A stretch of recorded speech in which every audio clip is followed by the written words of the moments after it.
Welcome back to In the Garden. I'm here with Jordan from Grange Co-op, and today we're talking about moles and gophers. As you can see, we've got some piles here at KDRV. We have a visitor. We have some visitors, and we have some non-lethal options to getting rid of those moles and gophers. There's a difference between what the goal is for each animal. What can you tell us? So I get a lot of folks telling me I got something in my yard. Most of the times people assume it's a gopher. Their vision of what a gopher is Looney Tunes, a little hole in the ground, eating all their plants, but what they're only seeing is this. This is a telltale mole sign. Moles free forage for grubs and worms. They are absolutely not eating your plants. They might nudge a new planting, but they're not going after your seedlings. But when they push up their dirt as they're foraging, in a tough, thick mat of roots like your sod, the dirt can't go back down. In your perennial bed, your back 40, stuff that's looser, you can tamp that back down, that's fine. But this is where it's a nuisance for people.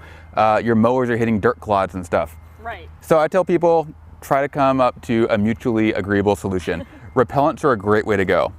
We have a couple more common options.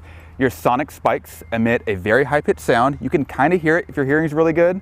Almost sounds like a beeper going off in the background. There are solar and battery-operated options, depending what's better for you. Some people swear by these. Other people have said they don't have the best success, but that is something to consider. Okay. What I've gotten a lot better response with is the repellents that are castor oil based. Castor oil works on moles and gophers the same way it does us. It covers their food source, they ingest it, it's going to come right back up. They can't stand the stuff, and they'll go elsewhere.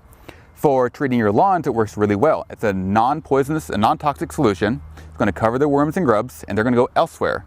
If you're dealing with a large lawn, I would probably start in segments to try to encourage them to keep going out and out till you've gotten them to a safe distance. Okay, and then also, I mean, I know you advise to use non-lethal options because if people have young kids or pets roaming around the backyard, you don't want to get stuck on that. Yeah, and you wouldn't want your dog to eat the castor oil, but again, it's castor oil, it's not toxicity. You're not intentionally not to kill the mole. When you put this down on the ground and you water it in, that's not going to be an issue. Your kids can play in the lawn, your dogs too, as soon as it's dry. All right, and then how do we get rid of like the dirt pile? I mean, the easiest way, if you can stamp it down, hose it down, grab a trowel, chuck it in the back. Now, gophers can be an issue, and the telltale sign of gophers is, for one, they reuse the same den, and that excavation will be out to the side. More so an open den, if you're dealing with a large gopher, it might be smaller if you're dealing with pocket gophers, but the big sign is your plants will disappear wholesale. That is like a Looney Tunes, and it's gone. What I tell people is that gophers are easier to bait and trap if that's an option for them, but they'll have to deal with the residual on that.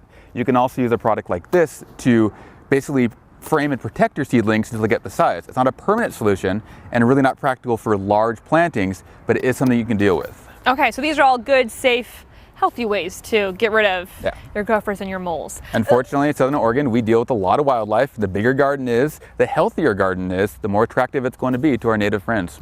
All right, well, if you guys have any other questions about trying to get rid of moles and gophers in your yard, of course, you can always head to an expert over at Grange Co-op, or you can check out our website at kdrv.com. Thanks so much for joining us in the garden.